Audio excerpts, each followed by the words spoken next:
Okay,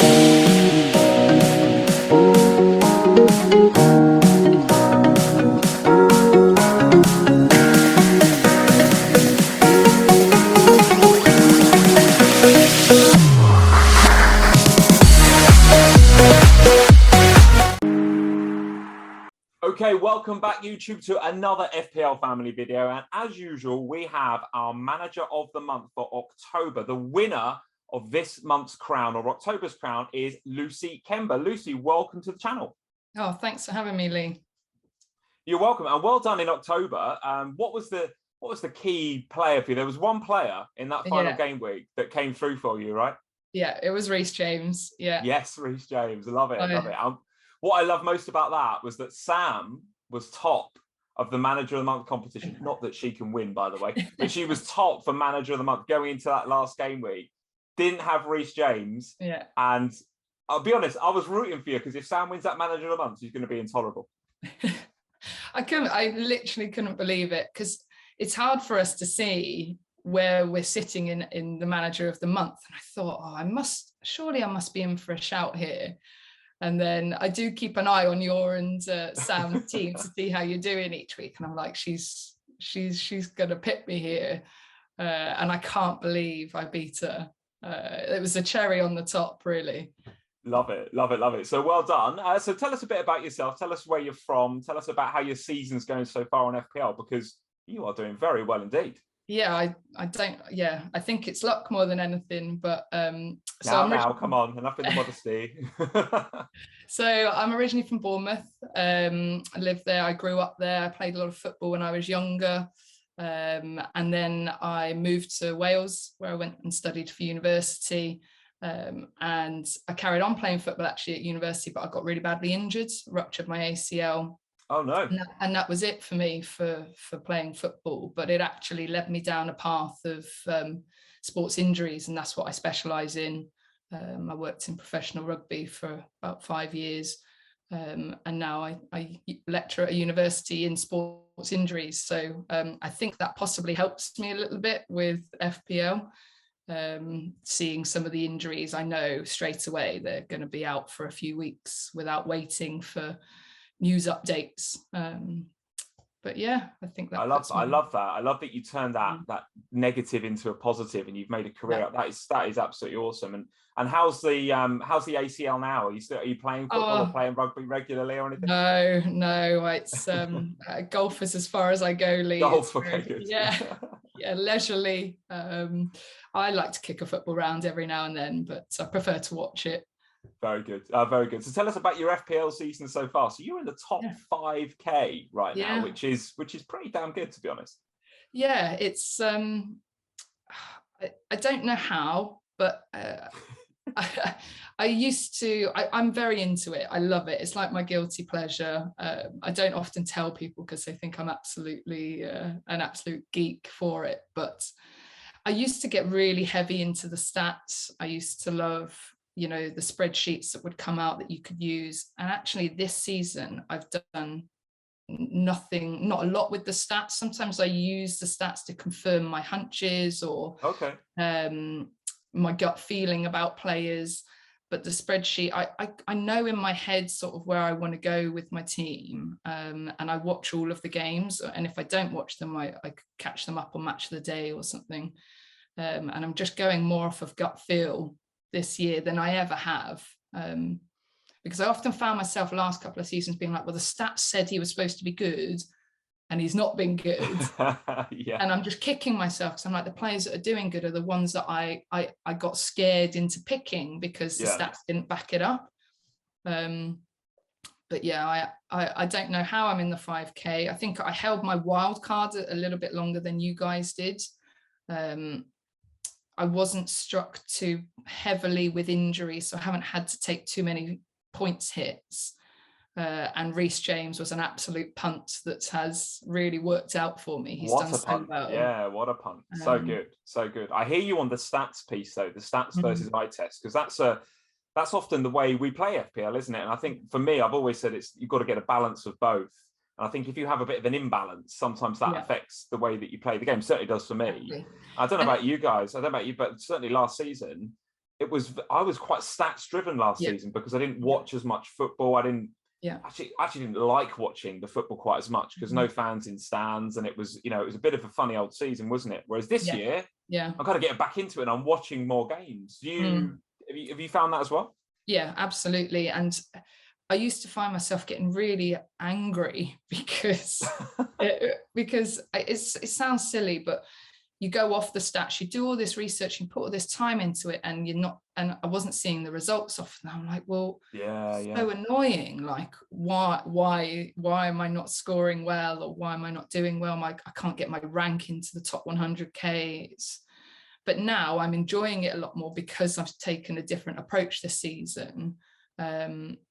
And so far it's working for me, and I'm finding it more enjoyable because at the end of the game I'm like, okay, if I've got a 1-pointer, I look at my team, I'm like, I wouldn't have changed anything. I know that I would have always gone with that team. It's like Livramento's always on my bench, right? And last week I started Cancelo over Livramento, despite some of Sam's content. Sam was really against Cancelo playing, and I was. She's so Cancelo biased because she doesn't have him in her team, right? I know, and I was like, oh. And then when Livramento got the 6 on the Friday night, I was like, yeah, I should have listened to Sam. And then Cancelo came on, and he scored big, and I was like, okay, so I went with my gut, and actually it did work out. So. Love it. Yeah, I love it. So tell us about Bournemouth then. So you're living in Wales right now, but you spent quite a bit of time in Bournemouth. Yeah. I'm interested to know whether you spent any time following the Cherries, and in particular, Eddie Howe, because now we've got Eddie Howe back in the Premier League with Newcastle, of course. First of all, did you watch much of Eddie Howe's Bournemouth when you were living down there? Yeah, I did. I didn't go to some of the games when I was living there. He wasn't there, and the Cherries weren't doing that well, but I'd started to follow them a bit more when I'm living in Cardiff, when Eddie Howe was in charge. And I just love everything about him. He's a really nice guy. He speaks open and honestly. I think he did the Cherries the world of good. I was quite upset when they got rid of him because I just, sometimes people, these board members get really frustrated quite quickly, don't they? They're not very patient. They don't buy into what the manager is trying to do. Or Premier League boards impatient? No, come on. Yeah, I know, it's so frustrating, isn't it? But I think he's a great signing for Newcastle. That some of the content I saw them publishing on Twitter with Eddie Howe getting stuck in straight away, that's the type of manager that I prefer to see, rather than a manager standing on the sidelines and getting everyone else around him to do the dog work. You see him doing the running drills, getting involved in training, and I think that will have a really good effect on some of those Newcastle players. Yeah, what should we expect then from Newcastle? Should we expect a rekindling of the Fraser Wilson thing? Should we expect Matty Ritchie to be going big in FPL? What's your FPL top tips for Eddie Howe's Newcastle going forward? I don't know. I think it's a wait and see. Gotta be, isn't it? I think. Yeah, Wilson hasn't really got going this season, has he? And he's so prone to injury. I'm reluctant to jump on him until he finds a little bit of form. Matt Ritchie, I mean, he's good, but there's so many options for defenders at the moment, isn't there? Is he classed as a defender or a midfielder? I think he's classed as a defender, and he's on set pieces and he takes a lot of corners, etc. And the guys will get in the comments below if we're wrong, right? And he's a midfielder. I'll have to check it out. But for me, I'm not necessarily looking at Newcastle defence yet. I think Eddie Howe's got his work cut out to get them watertight. I agree. St. Max, I jumped on him the year that Sam was loving St. Max. I jumped on him too, actually, and he's just so up and down. I find him quite a frustrating player to watch because he can do some really wonderful things, but then you see him walking back when the other team are on the counter attack, and exactly, I don't like that mentality. That actually puts me off investing in players. Like Richarlison's another one. I think he's a great player, but I hate his mentality. I find he throws tantrums quite regularly. Yeah, a little bit luxury players, these guys, aren't they? They're good to watch, but a little bit luxury. But I must admit, I have got my eye on Callum Wilson. They've got the fixtures to get Eddie Howe off to a flyer, haven't they, Newcastle? I mean, they've got to go, I think, at home to Brentford in game week 12 coming up, which, given the Brentford that we've seen last couple of weeks, they've not been defensively too good. You know, injuries all over the place to Aya and Raya and Zanka. So I'm backing Wilson to maybe get off to a flying start. The atmosphere at St James's Park is going to be pretty good. And I think they're going to have pretty obliging opponents in Brentford. So listen, if you want to go early on Callum Wilson this game week, I wouldn't turn you off of that. No, and he is on my watch list for a potential Tony replacement. I've had Tony since the start of the season, and he's dropped in value and gone back up in value, but really hasn't done anything. And I just think maybe it's time to move him on, and Wilson would be potentially one replacement for him. Yeah.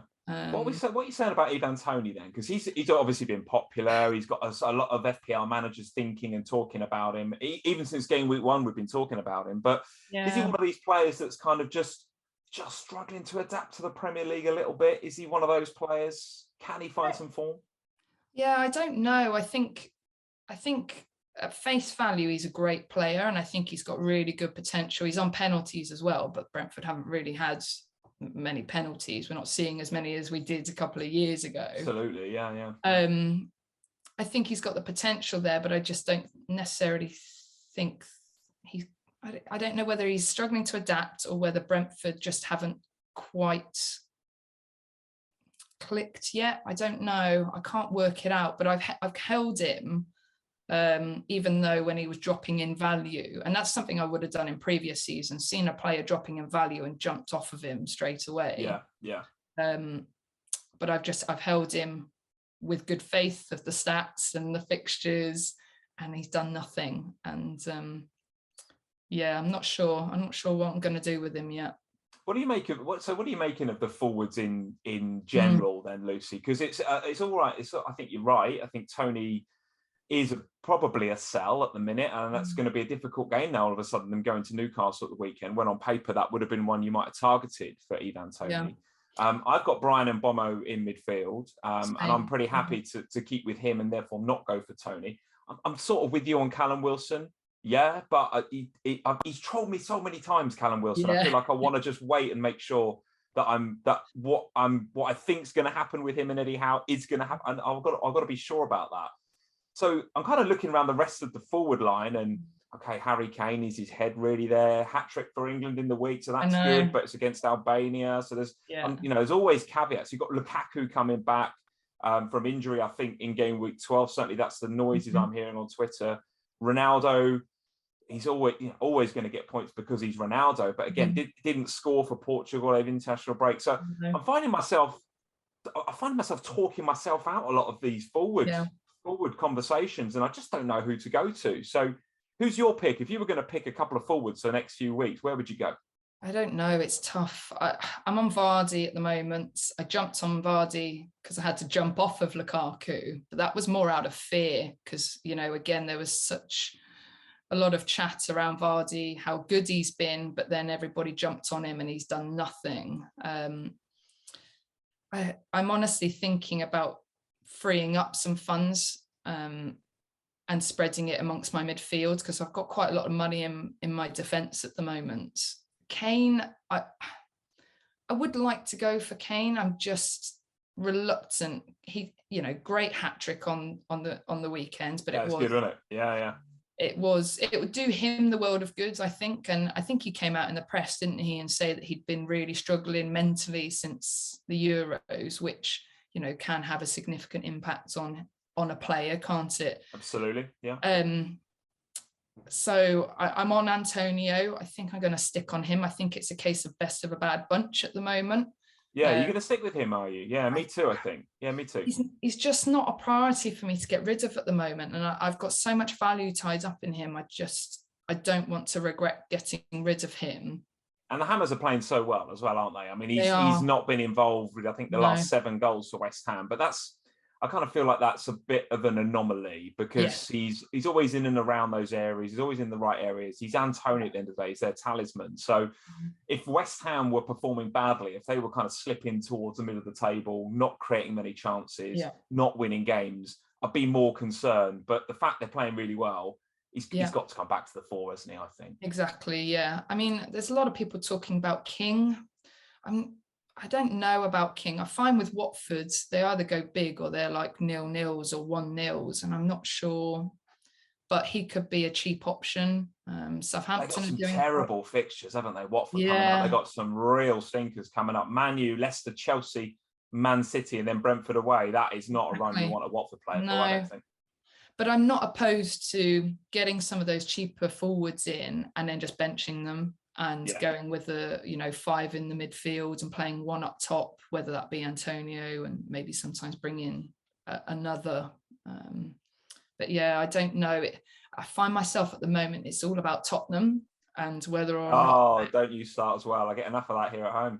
Oh, I know, but I don't know whether they're going to come good. And if they do, I'm going to want to be able to jump on either Kane or Son relatively quickly. So that's why I'm more inclined to have someone of a premium option in either the midfield or in the forwards, so that it's a 2 transfer move as opposed to a 3 transfer move to get to Kane or Son. Yeah. So, what about the rest of that Spurs team, Lucy? Have you got your eyes on anybody outside of Kane and Son, or is it just those 2? Just those 2. I'm never convinced by the Spurs defensive line.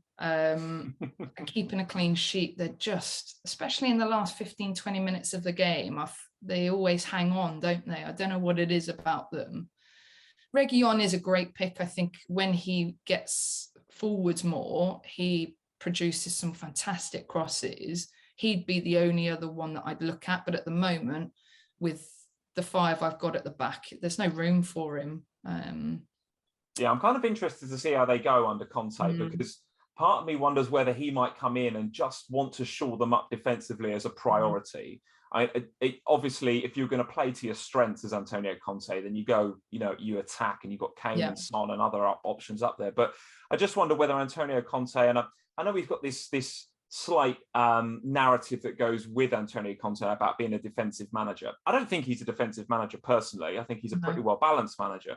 But the one thing he does do is come in and shore up those defences, particularly ones that need shoring up. And Spurs, for sure, as you've mentioned, they need a bit of TLC at the back there. And I wonder whether in the longer term, Reguilón, and in particular Emerson Royale on the right-hand side, he's the one for me that I think I've noticed a couple of times in the Everton game, and noticed a couple of times even under the previous management, under Nuno. He's kind of just drifts in there at the back post, sometimes unmarked, sometimes not spotted, whereas Spurs will often try and get the ball to Reguilón overtly because he's the one that can play the ball in there.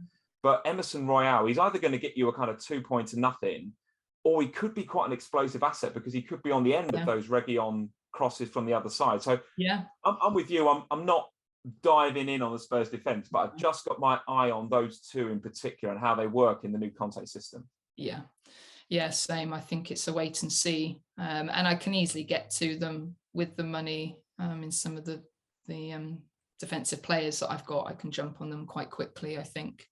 Wait and see. Wait and see. So tell me about game week 12 then. Let's finish up on captains and transfers for game week 12. What are you thinking? I've got 2 free transfers. I took a punt last week because I had 2 free transfers last week, and I hate burning a transfer. I don't know about you. Can't do it. It just feels like a waste. So I did Rafinha to Jota, which wasn't the best move because Rafinha did score, but he was frustrating me anyway. And I thought, okay, Firmino's out for a while here. I'll get Jota in and see how he goes. But I'm not opposed to getting him out again because he was a burnt transfer, or using him just to waste that transfer. So I might take him out and get Son in, but that would mean downgrading Vardy. But again, I'm not convinced yet with Tottenham.